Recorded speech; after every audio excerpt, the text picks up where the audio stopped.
আসসালামু আলাইকুম রহমতুল্লাহি ওয়া বারাকাতুহু।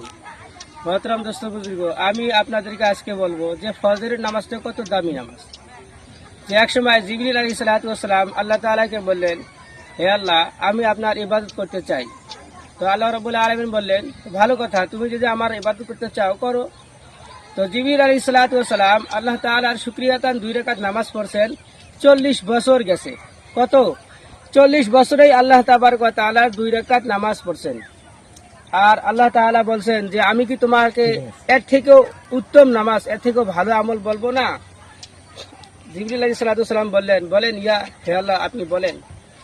তো আল্লাহ তাবারক ওয়া তাআলা বললেন যে আখিরি নবীর উম্মত এমন 2 রাকাত ফজরের নামাজের আগে যে সুন্নত পড়ে, এই 2 রাকাত সুন্নত পড়লে যে জিবরিল আলাইহিস সালাতু ওয়াস সালাম আল্লাহ তাবারক ওয়া তাআলার ইবাদত করছেন 2 রাকাত নামাজ 40 বছরে। তো বলছে যে এই তোমার ইবাদত থেকেও সর্বোত্তম ইবাদত সেই ইবাদত যে আখিরি নবীর উম্মতরা ফজরের আগে যে 2 রাকাত সুন্নত পড়বে, এটা হলো তোমার এই ইবাদত থেকে সবচেয়ে সর্বোত্তম ইবাদত। তো মহতরম দোস্ত বুজুর্গ, আজকে আমরা সেই ফজর নামাজকে ছাড়ি দিয়া সেই বিছানায় শুয়ে থাকি, এত মূল্যবান ইবাদত আমরা ছাড়ি দিছি। তো মহতরম দোস্ত বুজুর্গ, আমরা সবাই যাতে এই ফজরের নামাজটা সবাই জামাতের সহিত আদায় করার চেষ্টা করি।